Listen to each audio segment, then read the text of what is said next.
We have asked Secretary French, Secretary of Education, and our Ledge Counsel, Jim Demarais, to come in and walk us through the proposals that the governor put forward, as well as have committee questions and discussion. Very happy to have our House counterparts with us, and without a doubt that will lead to a richer, better discussion. So thank you all. Thank you, Representative Webb, for taking the time to join us. So with that, I thought I would turn it over to Secretary French. Secretary French, thank you for joining us today. We appreciate it.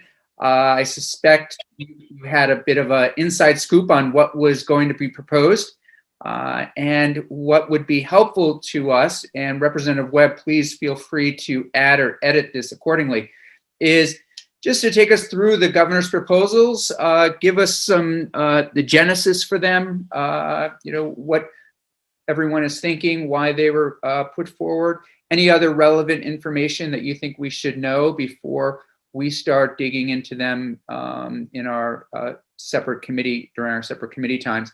And then afterward, we'll hear a little bit of additional detail from Ledge Counsel. Committee members, if you have a question, I think perhaps the best thing to do is I will certainly keep an eye open regularly for people raising their hands. If possible, you could do both a combination, if you see that we're not calling on you, a combination of the virtual hand as well as your actual physical hand. And I will take a look and survey the screen so as to make certain that nobody is left out. So with that, Mr. Secretary, thank you. Yeah, good afternoon. I appreciate the opportunity to speak with the committee. I hope you're all doing well, both committees. And I think we have an hour allotted, or on my calendar I have an hour, so I think we have a lot of time for discussion. I did put together sort of an outline that summarizes some of the major ideas. I don't know, Jeannie, I do have the ability to share my screen, so I'm going to go ahead and put that on the screen. I think you all might have received a copy of this in advance. But I think that probably the easiest thing to do is for me to go through the whole thing and then open it up to questions at the end, if that's okay. Great, thank you. So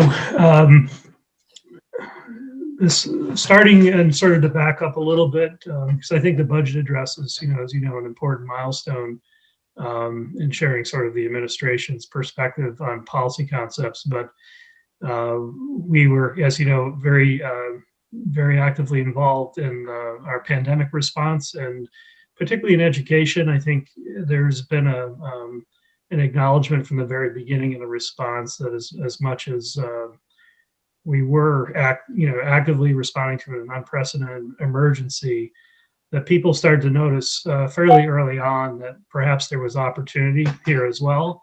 I think, particularly the use of technology, which is something many have observed had transformed other aspects of our society more rapidly, but in education was on a slower trajectory. And I think we can all say as imperfect as remote learning has been, it has certainly accelerated our use of technology and exposed many deficiencies in that, but there's not all bad news there as well. So at any rate, sort of striking this balance between, making some observations about the response, but also the opportunities. I think to that end, it's hard for me not to put some emphasis on the COVID-19 response as I talk about this sort of policy vision, if you will. But certainly starting with this idea and our commitment to all students, and that we have arguably one of the best education systems in the country, but it's working better for some students as compared to others.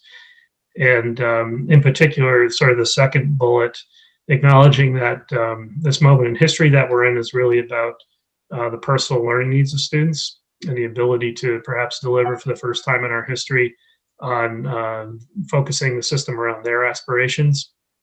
But importantly, as we travel around the state, I've worked statewide, but particularly as we've done sort of our capital for a day excursions out to each part of Vermont, we also know that we have some work to do to ensure that students in all parts of the state have access to a high quality education system. There is a certain amount of unevenness from region to region of the state. And I think that's going to be a challenge for all rural states going forward. Is how do we not only ensure equity, but also that quality of a 21st century learning environment for all students, regardless of where they live, and particularly for students in our more rural areas. But then lastly, just sort of this disposition, I think we've ingrained in our response from the COVID-19, this idea of being nimble, being alert. There's opportunities here, perhaps, and we sometimes think about a risk of the system, I think, naturally wanting to spring back to where it was prior to COVID, and that there might be some lessons learned that we don't want to lose. So that's sort of a general introduction, sort of the policy context. As we were working in the middle of the response and through the summer heading into the budget proposal, if you will, we started with a lot of different policy ideas. We work at an interdisciplinary basis among the different agencies, particularly the COVID response has required us to do that. I think that's been a key aspect of our success to a certain extent. But we look at many of the ideas that emerge, and it shouldn't be surprising to anyone that education figures prominently, both from an economic standpoint and a social standpoint, as a key strategy of policy today in the world of a knowledge-based economy. So the policy ideas that we've generated fall into 6 buckets, if you will. So firstly, this idea of giving every student off to a good start. Ensuring equal opportunity for all students is something that certainly has always been, it's part of our Constitution, it's part of our ethos, I think, in Vermont.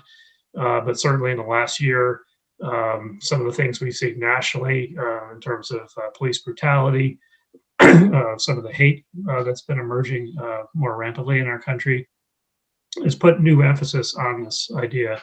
And it's one I think we're trying to shift more into taking action as opposed to sort of admiring the issues, if you will. There's more work we can do here, and we want to move more aggressively into that domain. Expanding learning opportunities for students, as I mentioned, it's going to be one of the great challenges, I think, for all rural states to ensure that all students have access to a true high quality 21st century learning environment. And we talk a lot about that in different ways, but one in particular I can just share with you, one that's been weighing on my mind a lot in the last 4 weeks is music and the arts.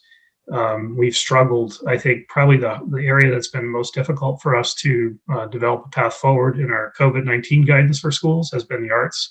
Unfortunately, there was quite a bit of research done early on with some chorus events, chorales internationally, and the link between singing and the aspiration of the spread of the virus.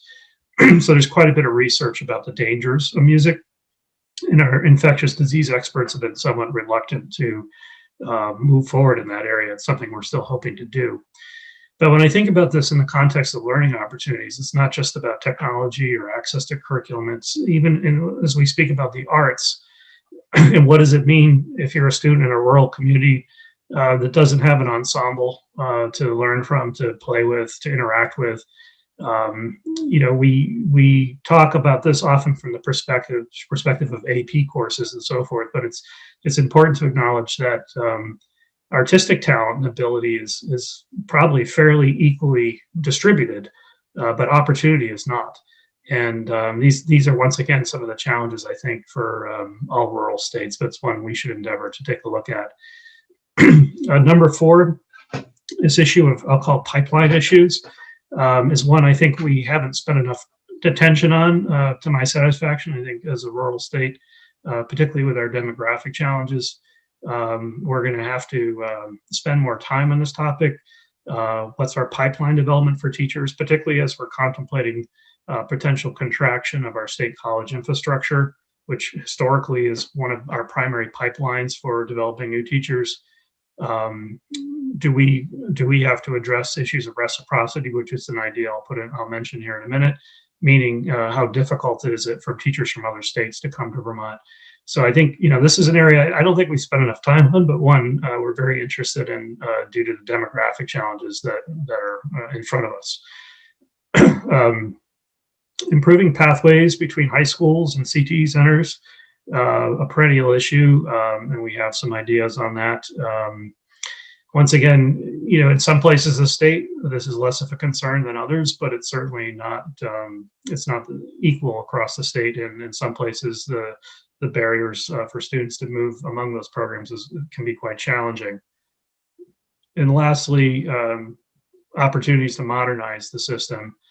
And this is an area, I think it's, as you heard in the governor's budget address, some interest in addressing infrastructure issues, technical debt, if you will. But also I know both committees have expressed interest in the agency's capacity. And certainly, I mean, from my observation, one of the places we can go in terms of increasing that capacity, it's not just the case of adding staff, but also looking at our processes, our regulations and so forth to see if they can be streamlined. And there's a couple areas in here that I'll highlight that I think would not only modernize our approach, but also add capacity to the agency's ability to support our school districts. So those are the major themes, and I'll sort of walk into a little more detail now under each of those. And once again, I'm happy we can have a general conversation or a specific conversation about any of these things towards the end. Getting every child off to a good start.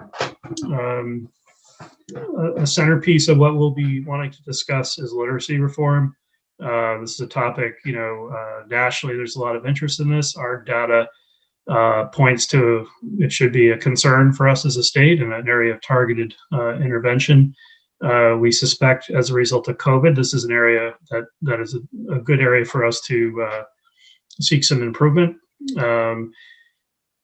Our excursion on this started with Act 173 and the research behind Act 173, which is arguably about special ed reform, but also highlighted the fact that particularly in grades pre-K through 3 or K through 3, that by the end of grade 3, our student outcomes aren't that great.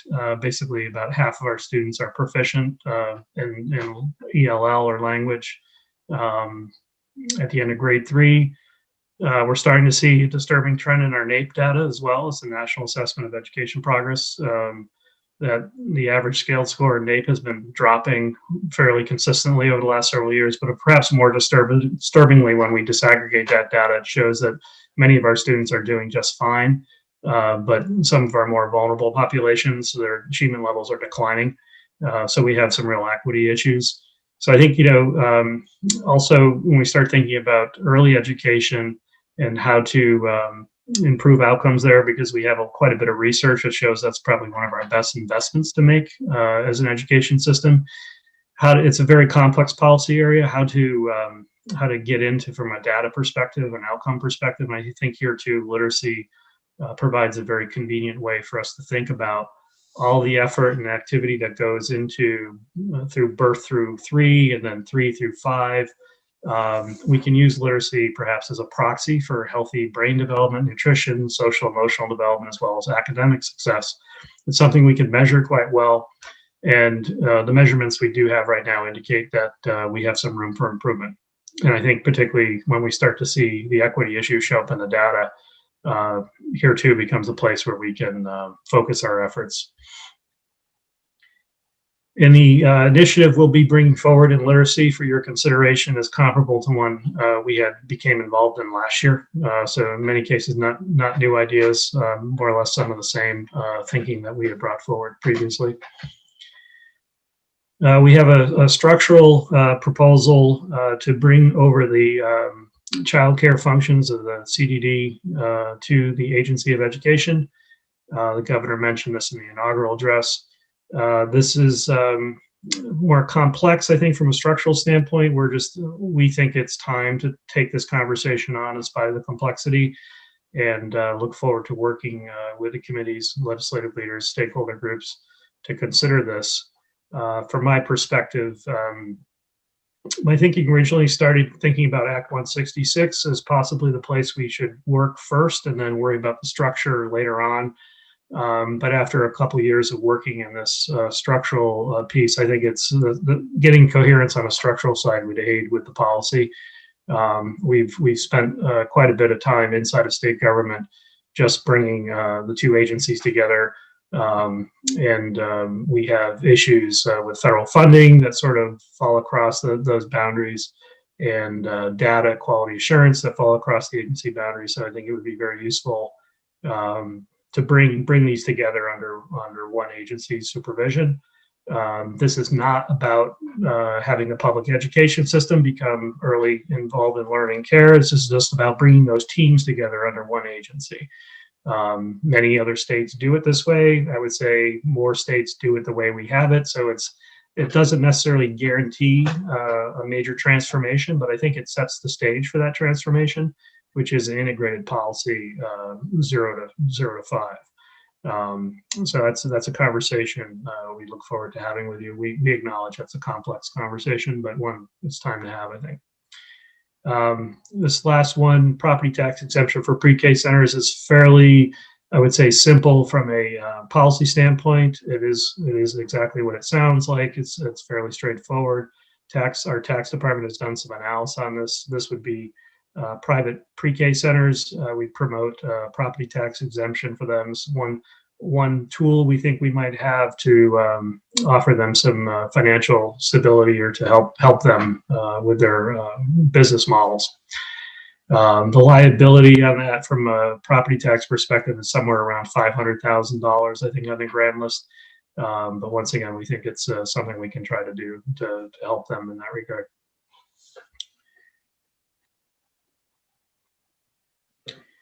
All students being well supported.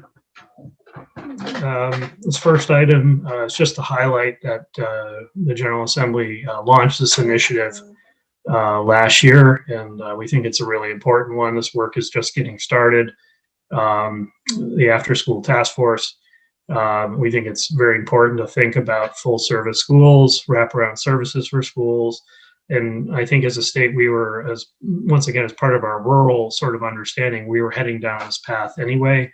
But I think particularly with COVID, recovery work in front of us, and then also probably some interest on the part of the Biden administration to focus on this area, it would behoove us to really just acknowledge that this could be a potential asset for us to understand as a state, and to leverage, particularly as we come out of the COVID emergency. So to think more broadly about the use of time, how after-school programs can function on multiple levels, not just for academic support, but also for recovery support, the engagement support that we think students will need as a result of COVID.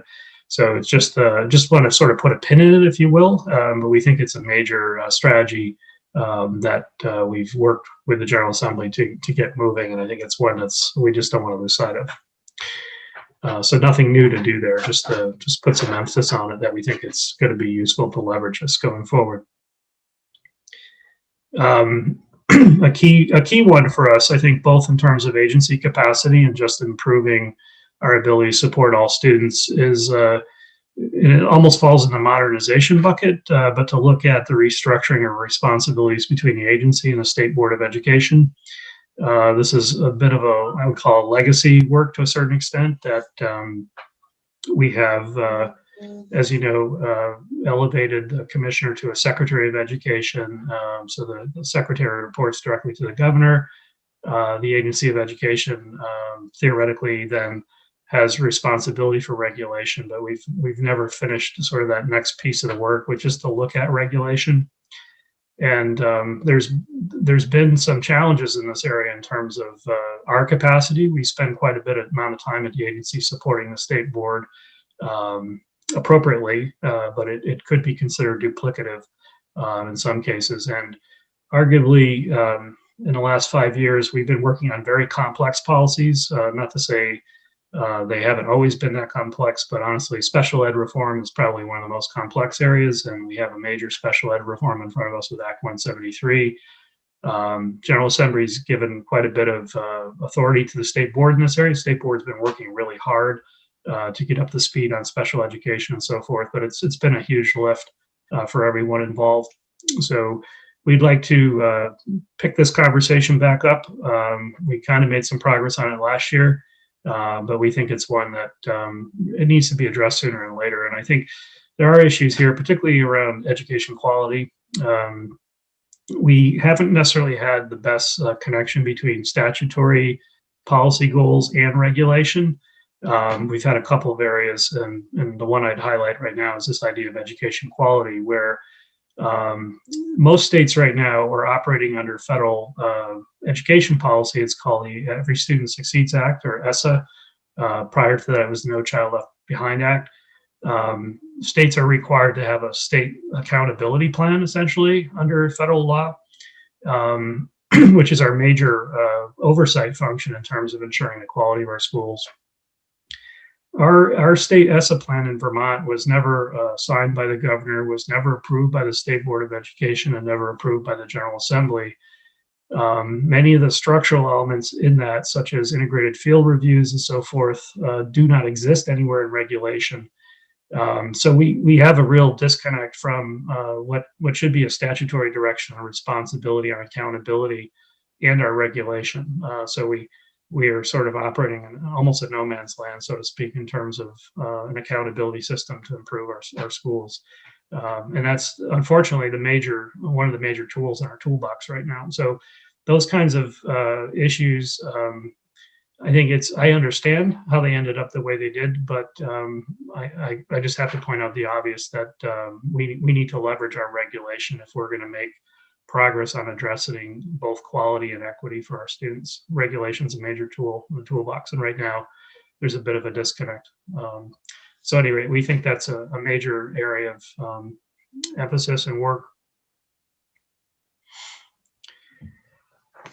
We've been spending a lot of time in state government, as I mentioned, largely sort of the national climate, but we knew as a state we have some work to do in this area, as all states do. We have our first ever state equity coordinator, Susanna Davis. She's been doing a lot of work at the state level. We have a larger state plan to move, once again, the state more in an action disposition towards some of these issues.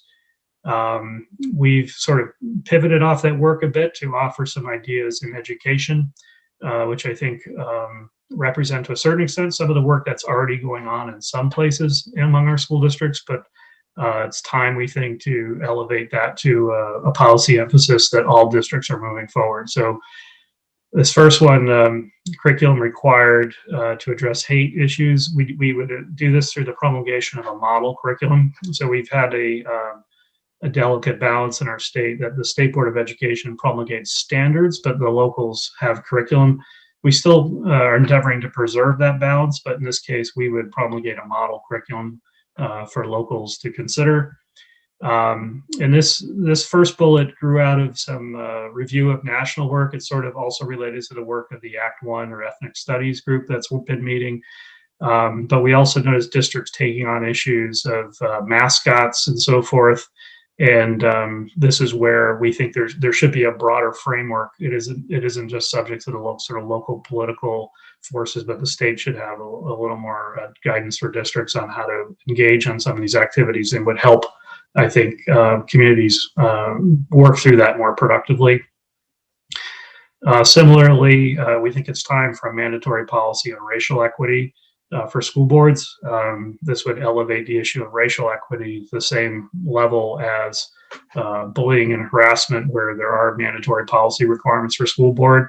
So we think school boards, through a model policy that we would create, that would require them to engage on this topic of racial equity, which is, from our model policy that we would develop in our proposal, would include hiring, very broad, would address curriculum instruction issues as well.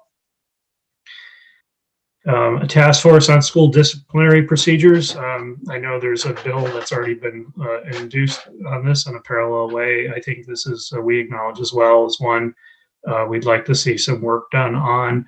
I think the difference between what we're going to propose is the not so much emphasis on gathering the data. We think the data is certainly there and it could be improved, but we know enough about what our best practices in discipline, and we'd like to focus, not spend a lot more time gathering the data, but just to start with what are the best practices in discipline, and non-exclusionary discipline practices in particular, restorative justice and so forth, and identify those best practices and just sort of skip the steps of gathering data and go right to the best practice that's out there in research and so forth, and then create a process by which those best practices can be broadly disseminated across the state. Lastly, an interest in school facilities, and this was an issue we were working on last year in the General Assembly in cooperation, particularly with the Superintendent's Association. This, I think, gets into two pieces. One is school construction, which is to do an assessment of the potentially of the facility, so that would inform some sort of modification of, or resurrection of a school construction program for which there's been a moratorium for a number of years. We understand that's a complex topic, and it's one that probably needs some new policy thinking on. But then we also have the issue of deferred maintenance in schools, which is not necessarily construction. And this is an area where we'd like to see what we could do and put some more effort on helping schools improve their basic safety and health and well-being. And this is, I sort of draw that distinction between maintenance and construction.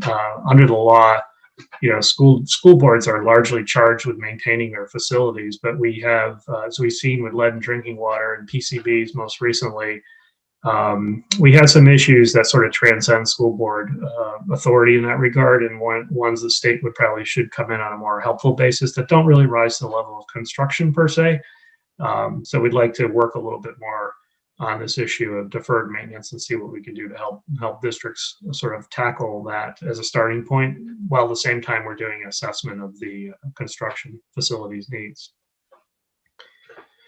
I would just observe that all these fall for us into this category of equal opportunity for students, because there's a direct connection between quality facilities and opportunity, as there are with these essential social conditions for all students to be successful.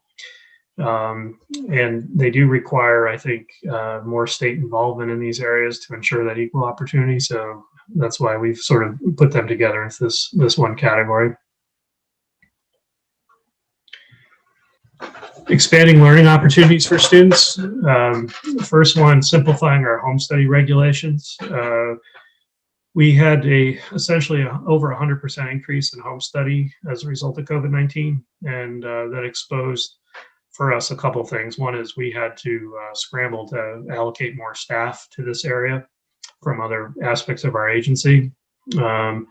But it also exposed, part of the reason we had to do that is because our regulations are very complex. They're arguably some of the most complex home study regulations I've encountered. I've been pulling them down from different states, particularly among New England states. So this is labeled as simplifying home study regulations. It'll provoke a conversation about, what is the role of the state in home study versus what is the role of the parent, but also just to look at, frankly, agency capacity in this area. One of the reasons we struggle with capacity on this is that the regulations are exceedingly complex. So we're happy to show some of that analysis that we've done compared looking at what other states have. We think we have some room for improvement here, starting with the statutory framework for home study. And we think we'll have some broad support for this as well. VTVLC is the Vermont Virtual Learning Cooperative. It's essentially our virtual school in Vermont. We've been building this platform out over the years. With COVID-19, we use some of our state dollars to expand their access, and many of the remote learning programs that schools have enacted are built on top of the VTLVC platform and expertise. So this program is housed in Springfield at the Springfield Technical Center. They offer a lot of professional development for teachers to learn how to teach online and so forth, and been very successful in offering courses and expanding the curriculum that's available to all Vermont students. So we'd like to see that leverage. This is an example of something after COVID-19. We'd like to see more remote learning, or used certainly better than what we experienced last spring, but we still think there's a major role for remote learning in a rural state like Vermont, particularly as we contemplate expanding curriculum and learning opportunities for students.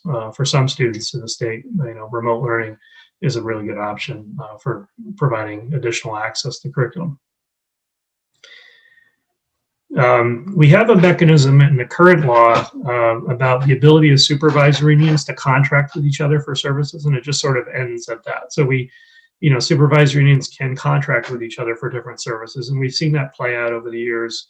Sometimes supervisory unions will contract with each other to share a teacher, to provide accounting services, you name it. We'd like to see sort of more of that conversation focused around enrollment exchange of students. I don't want to say school choice per se, but we have essentially a school choice law now in Vermont that works on a lottery basis. During COVID, it emerged there's a pattern. We had a couple districts that were struggling with particularly teachers who lived in one district, but they're taught in another district, and they wanted to be able to take their students with them to work in the other district. And we didn't really have good models of how to enable that from a contracting standpoint, basically how to do a cost neutral swap, if you will, of the money. And we think we can probably add a little bit more incentive or clarity to this area of contracting without really talking about restructuring how we deal with money following students or not. But we'd like to see districts, not having barriers essentially to engage in these kinds of conversations.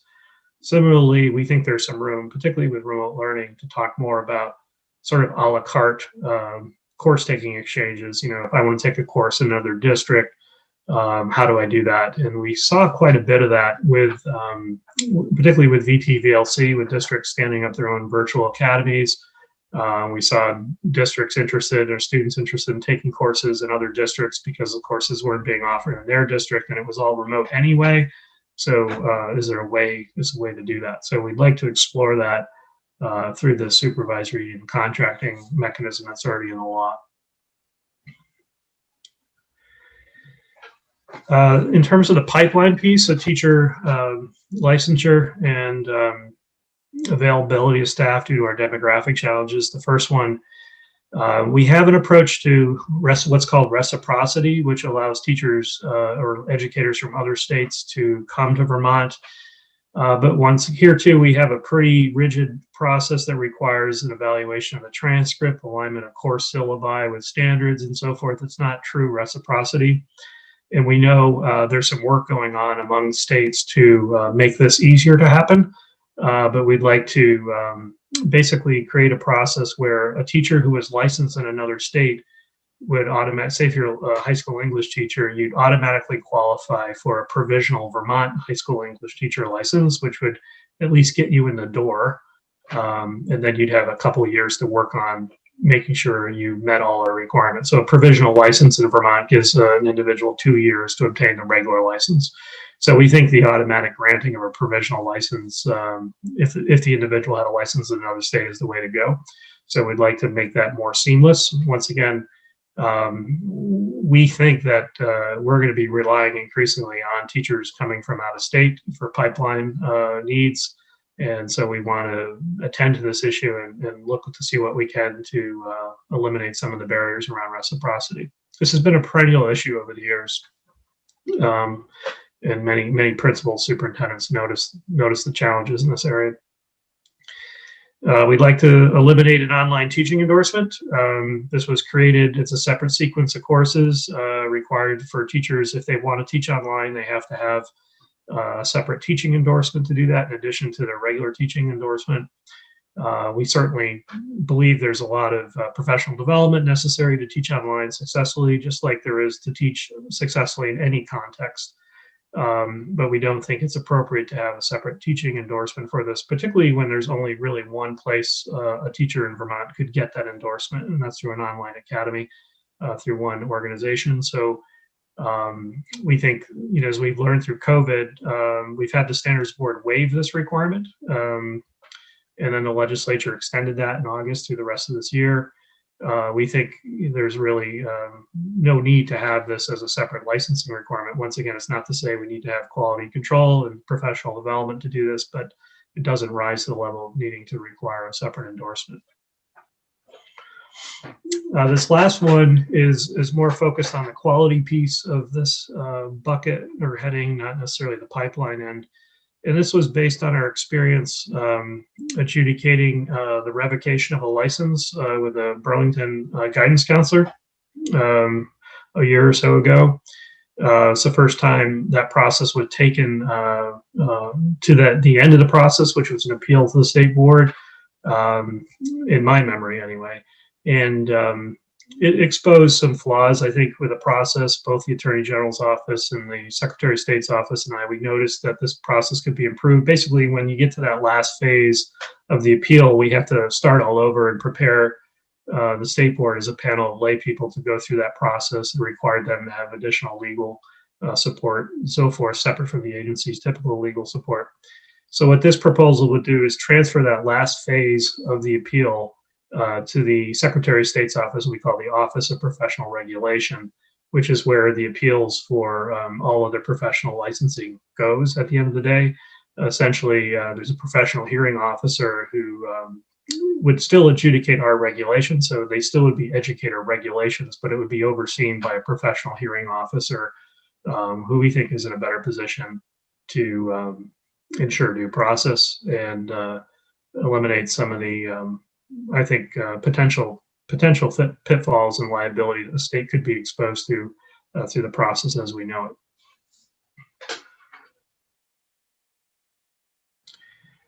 CTE, this is essentially one proposal. This is more of a technical proposal. Some work we did. The General Assembly authorized a pilot of CTE centers to look at their governance. We have several different configurations. These are career technical education centers. We have several that are standalone school districts, namely the one in Bennington, Springfield, and in Middlebury, the Hannaford Center. Those entities are school districts unto themselves. And we had given them some money to do a pilot study of looking at some of the financial challenges relative to the current system and to what extent the current financing model for CTE centers provides a disincentive for students to attend those centers, or for schools to send those students to attend to the centers, because right now CTE tuition shows up in a local high school's budget, so it's a cost item for them. Every student that goes to a center, they have to find a way to come up with the money to pay for it. So this was analyzed. Some of you might know Bill Talbot and Deb Brighton, Bill's former CFO of the agency. Deb's been around finance, tax issues in Vermont for quite some time.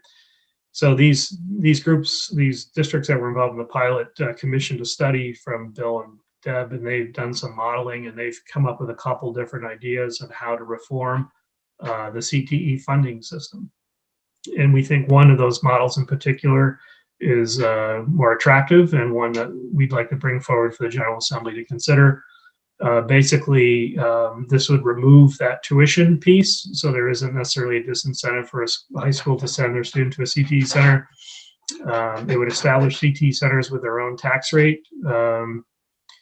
And also we'd come up with we look at their block grant, basically to do that based on a regional assessment, based on overall population and so forth, not based on sort of the tuition moving in and out and so forth of student attendance.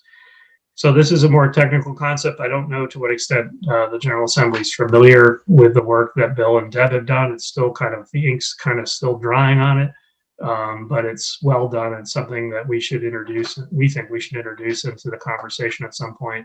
Some people would say this is long overdue, but we have some of our districts have made an investment in the modeling, and we think it should be considered and might be useful at this time when we want to ensure more access to our CTE centers.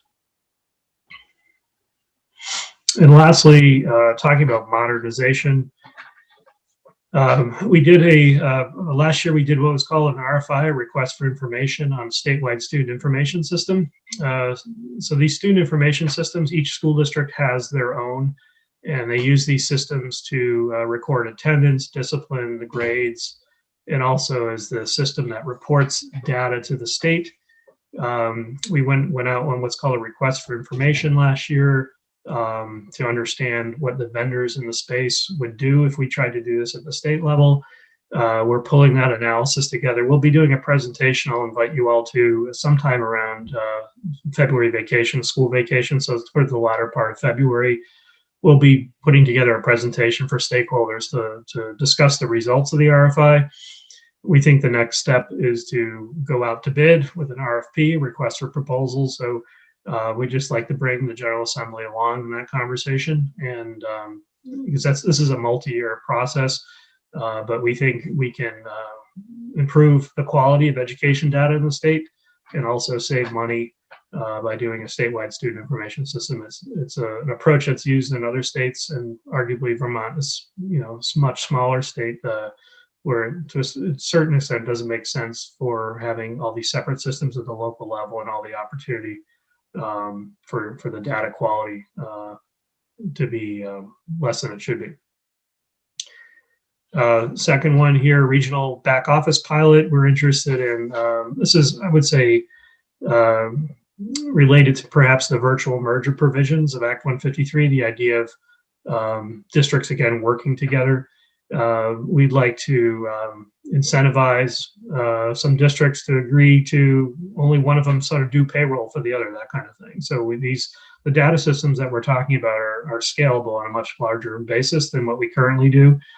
So we'd like to see sort of that regionalization, which would help with sort of the redundancy and expertise necessary. It wouldn't be predicated on the turnover in staff at the local level, bring more stability, and perhaps introduce more efficiency into some of this. So we'd be interested in incentivizing that. And the last topic, no doubt the most glamorous topic in the entire presentation, statewide school calendar. So this is, again, a result of our COVID-19 experience. We think this is an idea that's time has come, perhaps. We think there'd be great benefit to ensuring that the schools are moving in the same direction. We had more predictability on that. Certainly, as you know, would allow for opportunities for professional development at the state level. We think about the work in front of us relative to 173 and so forth. If we had some idea or be able to predict when schools would be in session, when they would not be in session, would allow us to do more of that. And interest in starting after Labor Day is just sort of a nod to our economy in that regard, that we think it would be useful. It's, as you know, this year we through the governor's order delayed the start of school and got all the schools starting at the same moment, and that seemed to work out pretty well for providing that predictability to the larger economy and society. So we think this is an idea whose time has come. So anyway, that concludes my presentation, sort of general outline. I'm happy to go into these ideas in more detail. I will say, just on concluding remarks, that some of these, we are working closely with individuals to reduce down to specific language. Others, like the CDD AOE merger, are basically policy concepts that are outlined with a rationale that we acknowledge we need to engage with stakeholders and the legislative leaders to do it well. So there are different states of readiness, but I'd be happy to answer any questions or talk about these concepts in more detail. I know it's a lot. No, it's terrific. It's very comprehensive. It was a good presentation. Appreciate it. If you don't mind, there we go. We will take some questions, and I'm just going to start it off with a question about literacy, if I may. Secretary French, can you, the numbers are disconcerting around literacy, and I'm wondering if this is a nationwide trend. Is this something we're just seeing in Vermont? What are some of the factors that are causing this situation? And then what should we be looking to all of you to do with us, partnering to improve the situation?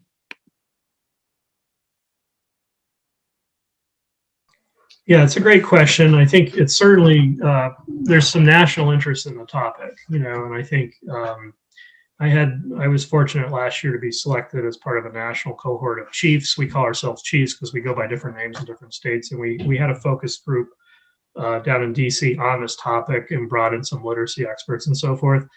And I'll just, on a national level, make the observation that oftentimes people will say literacy is a civil right.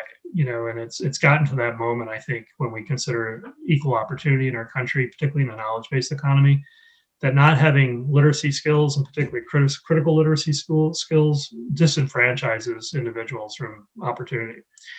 So we have that sort of broader policy trajectory. I think there's also there's been the reading wars, which has certainly added energy to this. That this is a sort of a conflict, most, I guess, overly simply represented by the idea of phonics, or and Chair Webb can get into this far more detail than I can, but with her background in education. But there's growing acknowledgement that war is over, if you will, that the science is the science, and there's a way to teach literacy. There's a lot of data on that, and but the other observation is that our colleges of education have not embraced that. There's still a lot of philosophy in what poses for philosophy, as opposed to overt science-based literacy materials.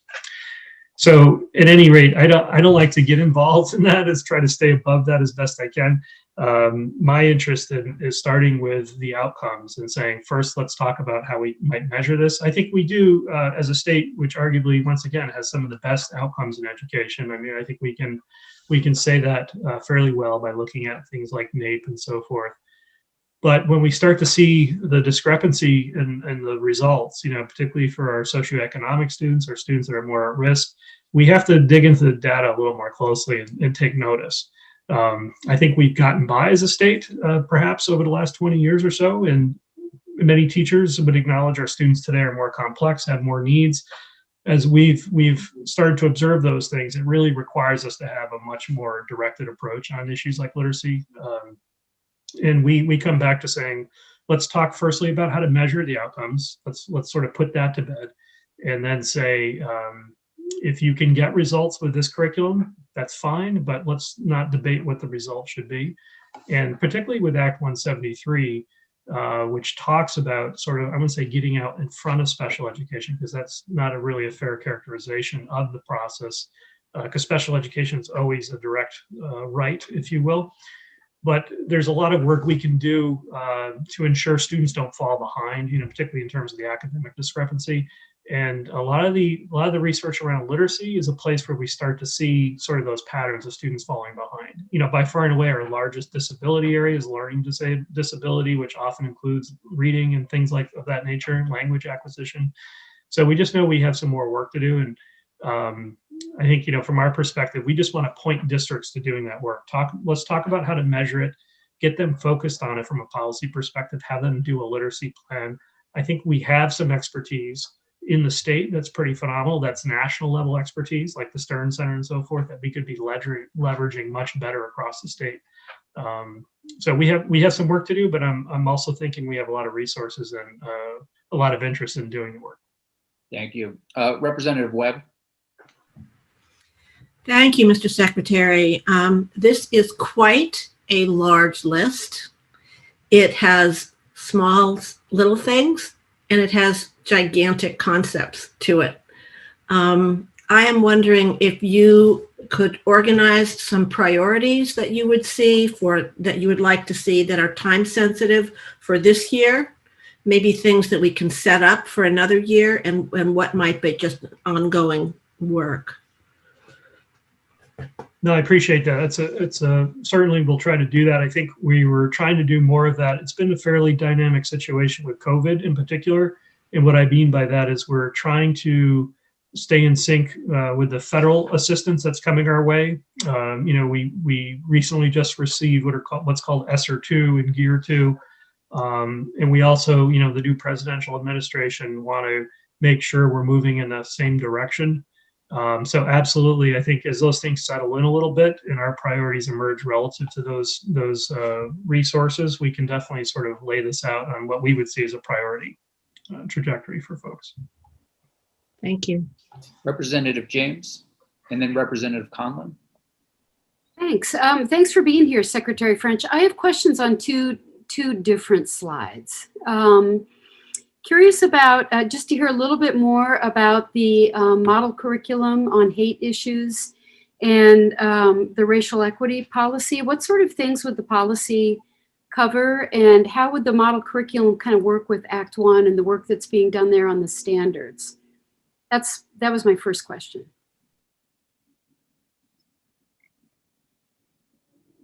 Let me unmute. Thank you. Yes, we have, and just to use as an example, this is one of the ideas that we fleshed out sort of as a combination of bullets and specific policy language.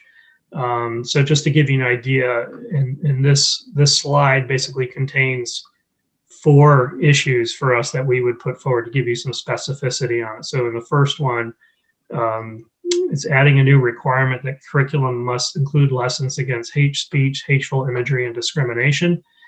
So we already have, it's based on a model that's already in law around tobacco use, alcohol, drug abuse, where the AOE works with folks to develop a model curriculum. So we would extend that sort of concept to include developing and basically charging the secretary to develop a model curriculum for elementary and secondary schools to teach about these things and to include best practices and to provide professional development and technical assistance, and encourage districts to work with their specific local resources. Their second strategy is to specifically expand the charge of the Act 1 work group. So they're, as we knew, running into this sort of boundary again between promulgation of standards versus curriculum. So we would modify or expand their duties to include advising the secretary on the development of a model curriculum and best practices to teach against hate, imagery, and so forth. So we would basically bring them more directly involved with this work. Thirdly, we have as I mentioned, the policy on racial equity. So we'd be producing, or the General Assembly would direct the secretary to develop a model policy in that area and require school boards to develop or to adopt that policy or one equally as stringent to address the issues. And so we'd be working with stakeholders to develop that model policy language. And then lastly, the task force on discipline reform, as I mentioned, more, I think, drawing a distinction between what I've seen as a Senate bill and what we propose is to go directly to the best practices, sort of skip the data collection piece, but to review the in-school services and supports that are available to folks, particularly as an alternative to exclusionary discipline, and to recommend some approaches that are best practice for folks and support people with adopting those. Representative James, did you have a follow-up or an additional question? It's another topic, so if folks wanted to follow up on this topic, I can certainly wait. I think it's fine. Why don't you go ahead? Okay. I was just curious to understand a little bit better about the proposed restructuring on CTE financing, how their tax rate would be set, and whether voters would still approve their budgets or... Yeah, that's, as I mentioned, that's a fairly complex proposal, but the model that Bill and Deb produced, they produced a couple models, but the models we think, and I think they would agree, is probably the one that's the better one. Basically, firstly, sets up CTE centers as standalone school districts, essentially from a budgetary standpoint. So they would have their own education spending, their own equalized pupils, and therefore their own tax rate. So a little different than what they go through now. It basically brings them into, let's say, alignment with how school districts do their funding. But in addition to that, we still acknowledge there would need to be the block grant component, but that block grant component would be based on a regional analysis, not necessarily based on their, I'll say, daily or monthly attendance, which is the sort of what informs the tuition basis that they're under right now. So the devil's in the details on that, but basically at this point, I just say we're interested in advancing that conversation, and we'll bring forward the results of that work. Representative Conlon. Thanks very much. And there's some great proposals here. I just want to ask, for 4 years, Governor Scott has talked about the increasing cost of our pre-K-12 educational system and the declining number of students enrolled, and therefore higher per pupil spending. And I don't see anything here that really speaks to that in any substantial way. Could you talk about that a little bit?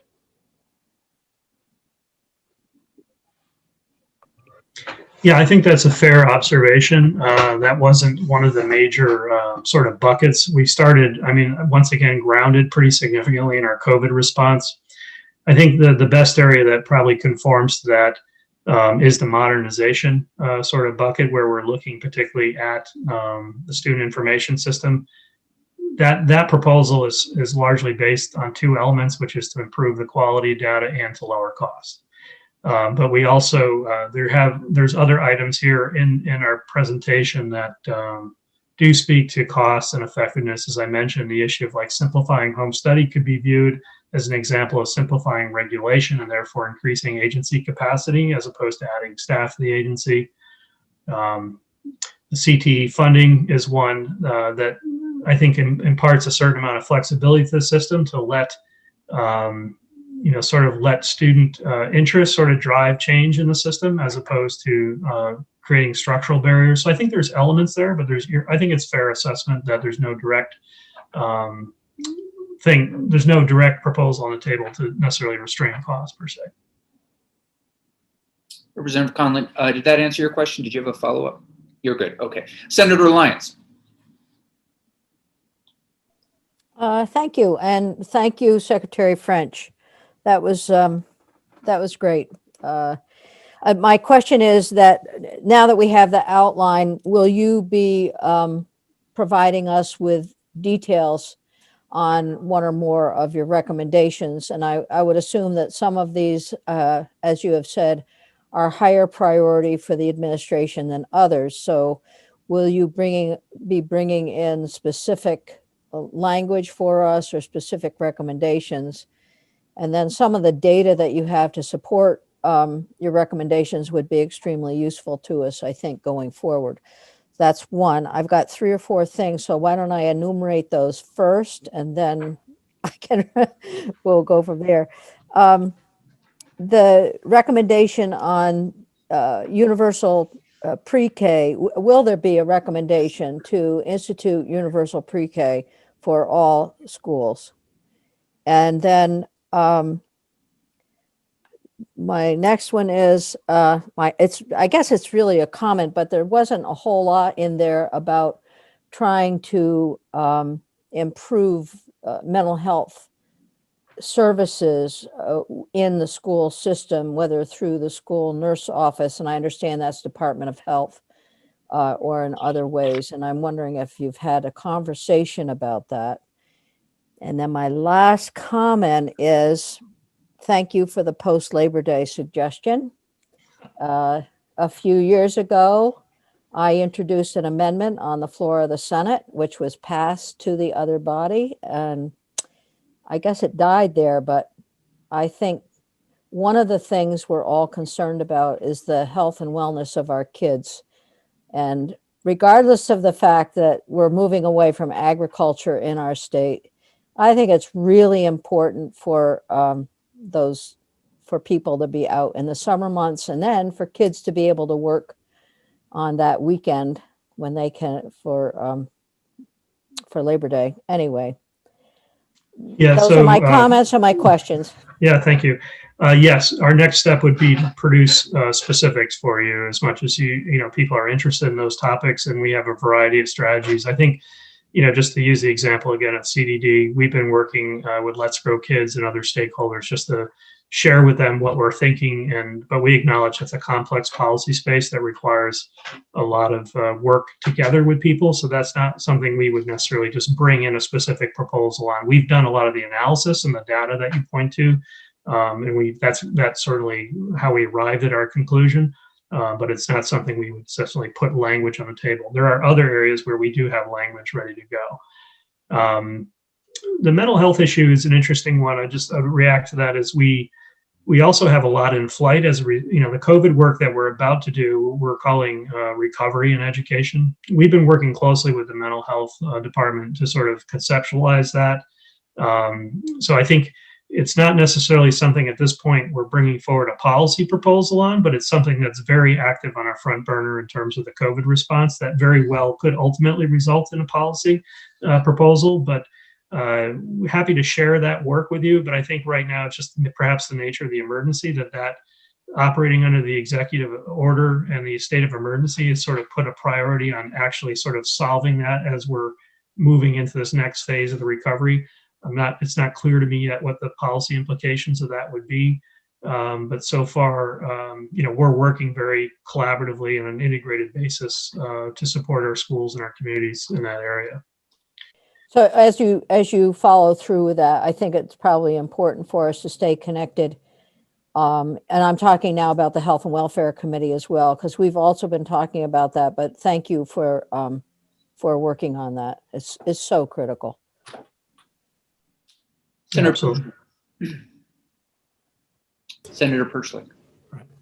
Thank you, Mr. Chair. Thank you, Mr. Secretary, for this list of items. Definitely interested in hearing the priorities and the details on a lot of them. But two ones that jumped out to me was the property tax exemption for the childcare facilities that are in homes or commercial buildings. And it's probably more ways and means and finance than education, but I was wondering if that's proportional to the portion of the building that's being used for daycare. I'm assuming that's the proposal.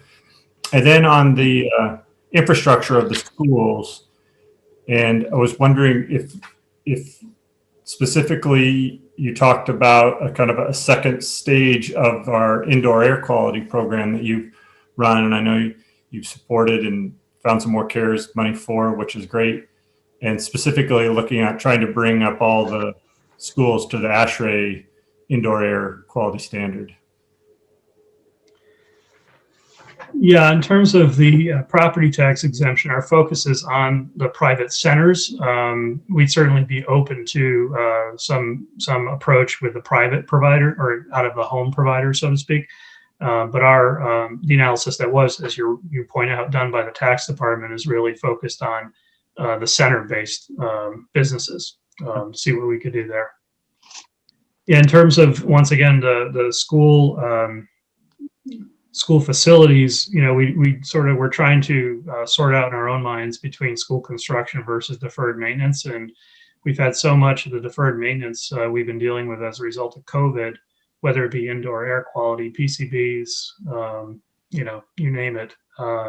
We think that's an area where we probably can make some progress with some of the one-time money that we're receiving. So we're working actively.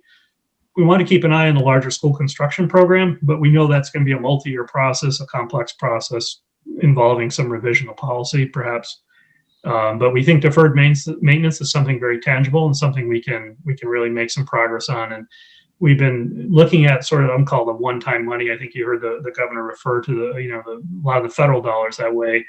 We kind of apply a strategic priority to the use of those funds, so that if we can use those funds in a strategic way to address something that would really advance the quality of the system, we want to try to do that. And we think there's some work we could do in deferred maintenance in that way. So we want to pursue that.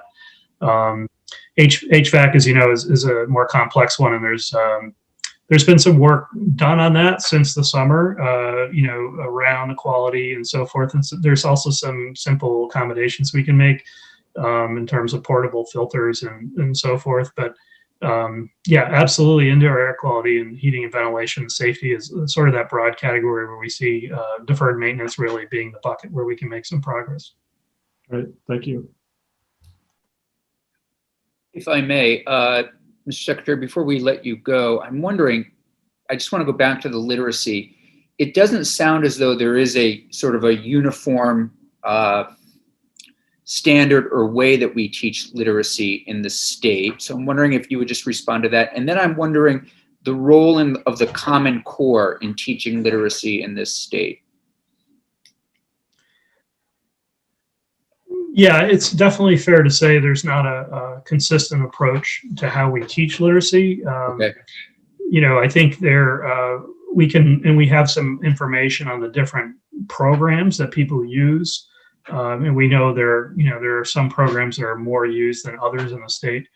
But our policy proposal, once again, is to sort of, I'll say, get away from the literacy war conversation and focus on outcomes. So what we were proposing to do last year, pre-COVID, was to enter into a partnership with a company called Metametrics, which has the intellectual property behind something called Lexile scores and quantile scores.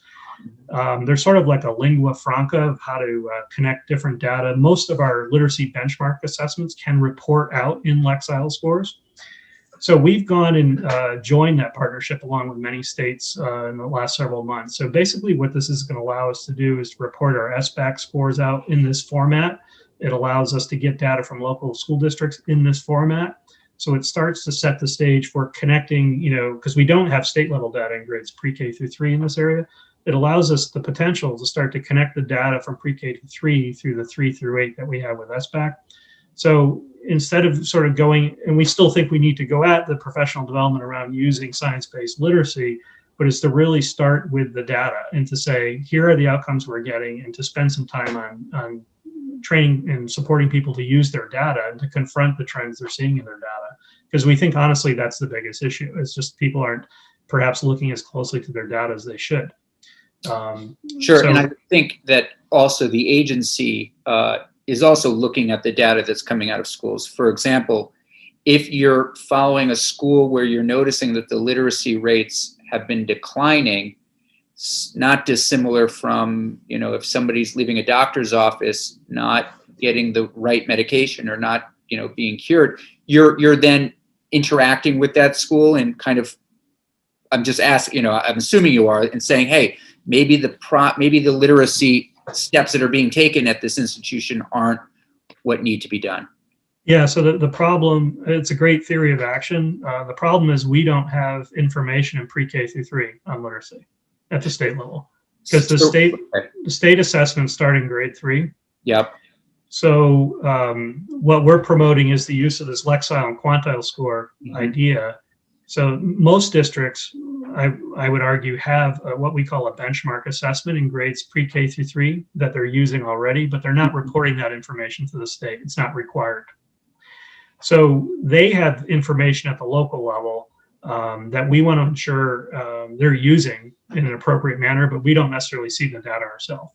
So, our starting point in this is to require them to have a policy that looks at their data, requires them to have a benchmark assessment and to look at their data to really start to identify those trends much earlier than we are now. So we essentially have a big gap in our data, and the states doesn't have the information to necessarily help people in those formative stages, arguably the most important phase of literacy development.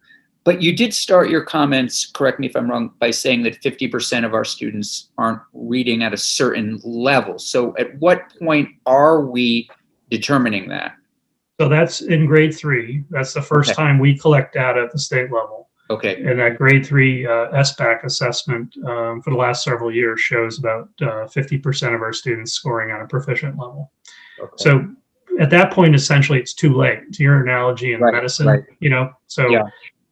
We want to look at the what we call benchmark assessments. Benchmark assessments are tests that are given like 3 times a year typically. So they're usually given in the fall, the winter, and the spring. And particularly when they're given in the spring and then in the fall, it's a good indicator of I want to say, learning loss that might have occurred over the summertime. And also we know in December, it helps us track to what extent students are making progress in some of those key developmental milestones in the early grades. But that's something that's done very unevenly across the state. We have districts with state-of-the-art benchmark assessment capacity. We have others that are sort of in the Stone Age in that regard.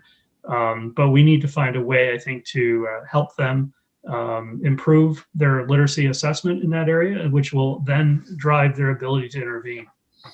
Yeah, and I would say, I know what you mean by too late. I know we don't all mean too late. I mean, we at 3rd grade, we would go in and we would try, I think, we want to make certain that those students, get the attention, the teaching that they need to make certain that, they do get caught up as much as possible.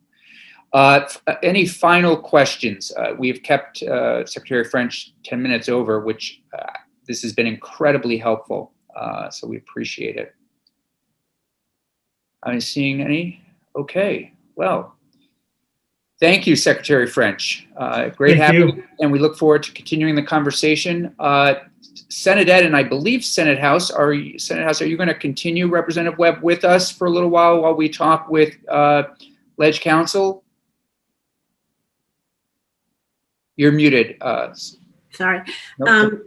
And the topic, I mean, we're we're- always so happy to be joining you. Sure. No, well, we were just going to continue this conversation a little bit just to see if there was any reaction that Jim might have, any response given everything he's heard to either things that might be popping up, legislation that might need to be drafted, that kind of thing. I would enjoy staying. We would love for you to stay. And what I thought we might do is all just take a stretch break and come back at 3:15.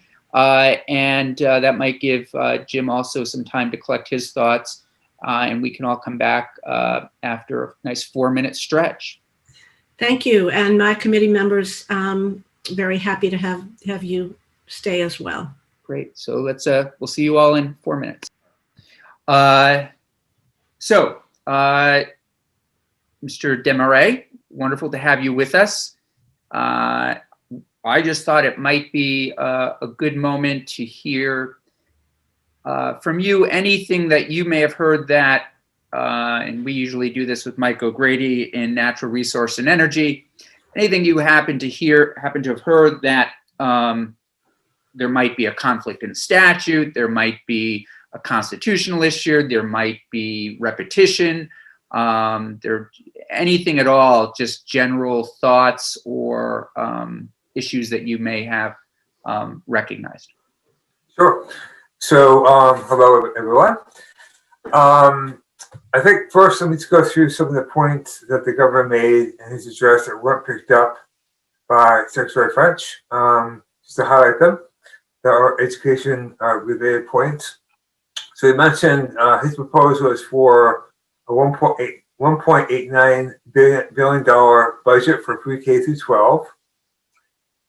He mentioned fully funding pensions, which I assume would include teachers' pensions, which would be an additional $103 million funding from last year. He mentioned expanding broadband, which would be a $20 million state budget proposal, and working with the federal delegation for more federal support. He mentioned the BSAC advancement grants, appropriation of budget request of $2.9 million. And then, aside from that, he mentioned expanding the lottery to revenue to fund childcare, and talked about $20 million of additional funding for Vermont state colleges. And then those are the points that were brought up by the governor that weren't necessarily covered by Secretary French. In terms of the points covered by Secretary French, I just thought maybe it'd be useful to go through where we are on some of his proposals and which ones are the most complex in terms of thinking about how you want to resource your time.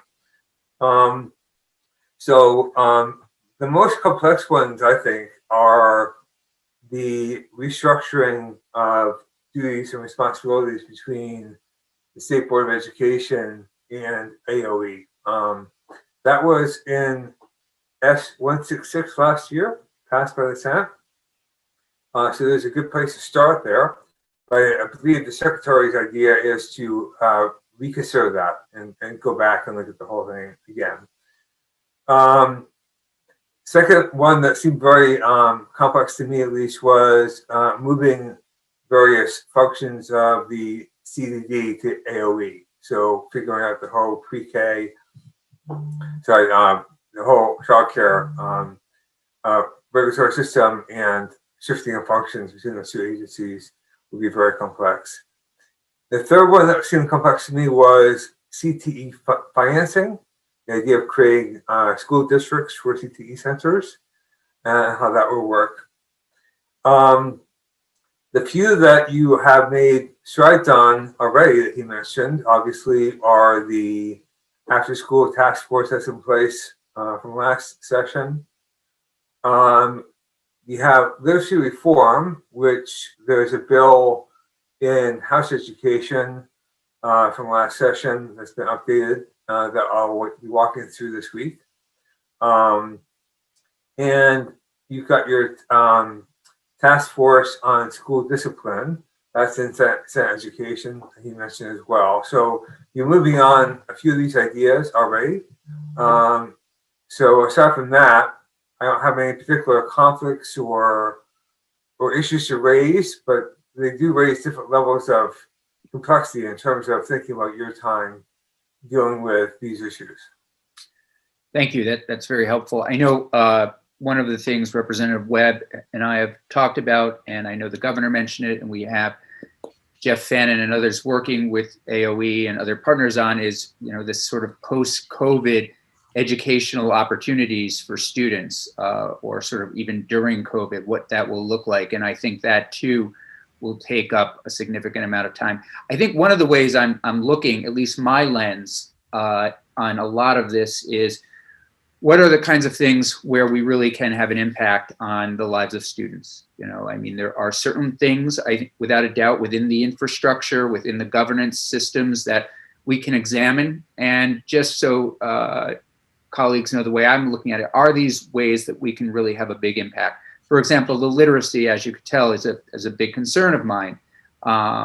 And I think measuring it, you know, working on that is really important, and understanding and giving teachers, and our committee's done a little bit of this work, giving teachers the tools that they need to make certain that they are successful. And whether or not restructuring AOE right now in different ways, if that makes sense to get this work done. Personally, I'd rather prioritize, again, things that will look back and say, these are the things that we did to really make a difference in the lives of children during this difficult time, but also areas that seem to be lacking, such as literacy. Representative Webb, did you want to? Yes, I did want to say that one of the things that we're looking at, literacy being, is a way to connect implementation of Act 173 and the use of federal dollars. So we are very excited about this as being a possibility, because Act 173 has been a bit stalled.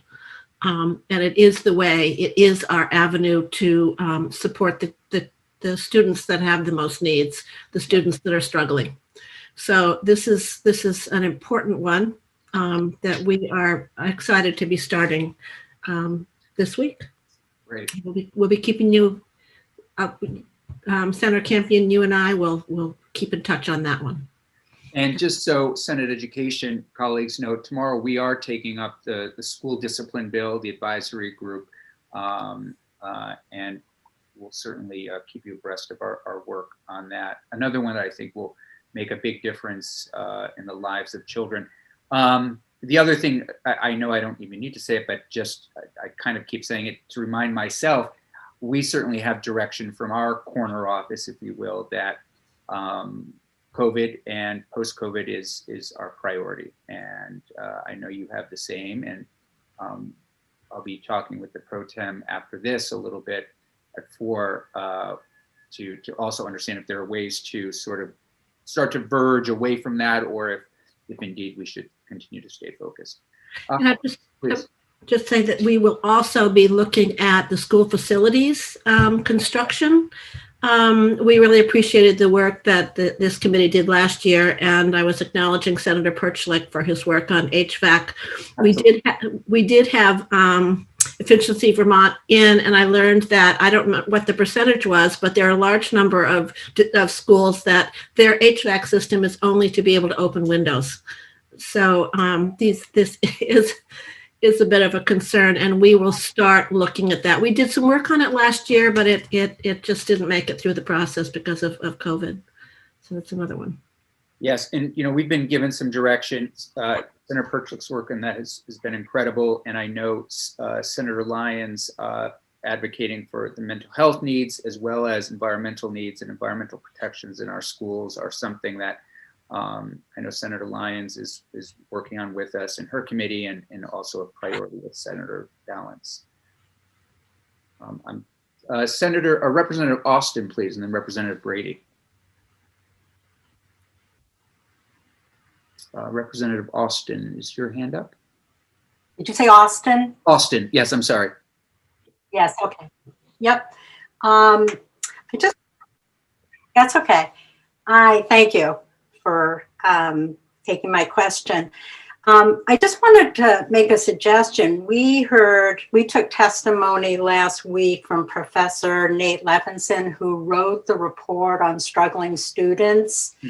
And he provided our committee with a pretty clear vision of what needs to happen in Vermont to address literacy in the state. And, you know, he mentioned like 4 different systems and cultures, you know, needing to kind of move together in order to really make a sustainable difference in moving children forward. And I just thought it might be helpful for you maybe to invite him in to the Senate Ed Committee and have him provide the same presentation he did for our committee, because he has a very good handle on Vermont and Vermont governance and Vermont educational systems and local control. And I just found it very helpful to at least have a sense of, you know, where we want to head if we want to make a difference. Great. I appreciate that. Thank you. Representative Brady. Thank you. This is low hanging fruit, but Jim, when it comes to school calendar things, do we have to legislate that? Or, yeah, okay, everybody's nodding. I think my question's being answered. Right. Well, the number of days is specified in statute, the minimum number of days. There's no requirement to have, there are requirements for school calendar coordination, but not in terms of having the same school calendar throughout the state. So I think that would require probably a piece of statute for that.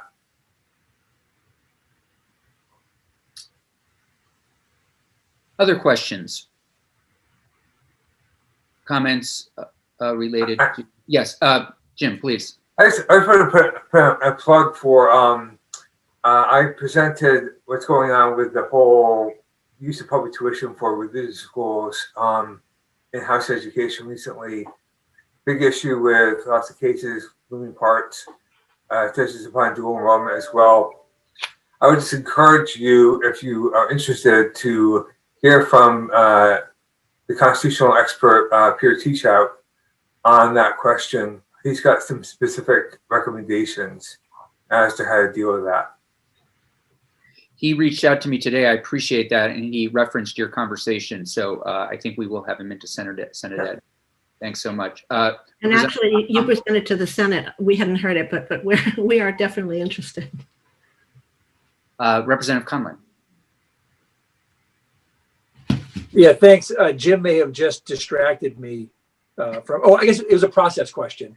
Okay, so for example, the secretary talked about these changes in CTE and CTE funding and how all that works. Okay, what's the next step in terms of language, a proposal to us if nobody has put forth a bill already speaking to this? Do they get language to Jim or? Well, I heard him say, for Conlon, is that they were going to at least flesh out their proposal in more detail and possibly provide language. I'm not sure about that second part. But I'm not sure what that ranks in priority for them. So they might put that down lower. I'm not sure.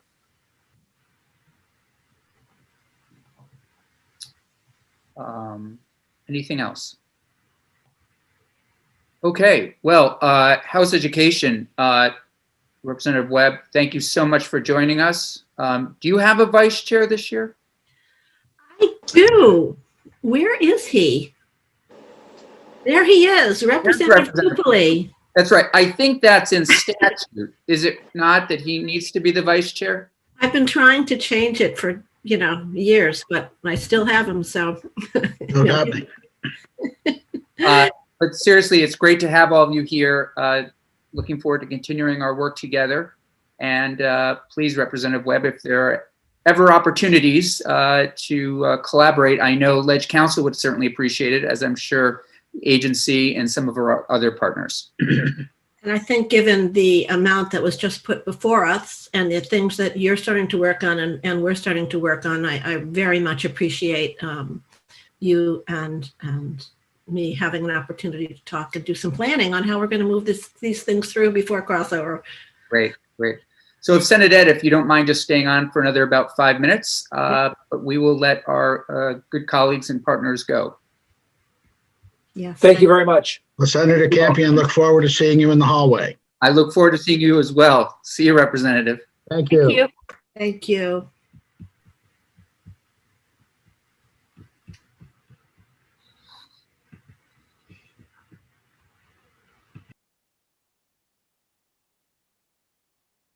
See Representative Harrison is still with us. Okay, great. Well, thanks everyone. We are down to today, but I thought that was a helpful, albeit and very comprehensive, albeit a bit overwhelming conversation. And we'll look forward to digging into these things. As you know, we're working on the school discipline bill tomorrow. I'm hoping that we can start, and then we're hearing from on other bills on Thursday. I'm hoping we can start to generate some work. I'm going to talk to Senator Ballin just to make sure it's okay to move a few things while we wait for AOE and partners' proposals as it relates to COVID work that our students might need.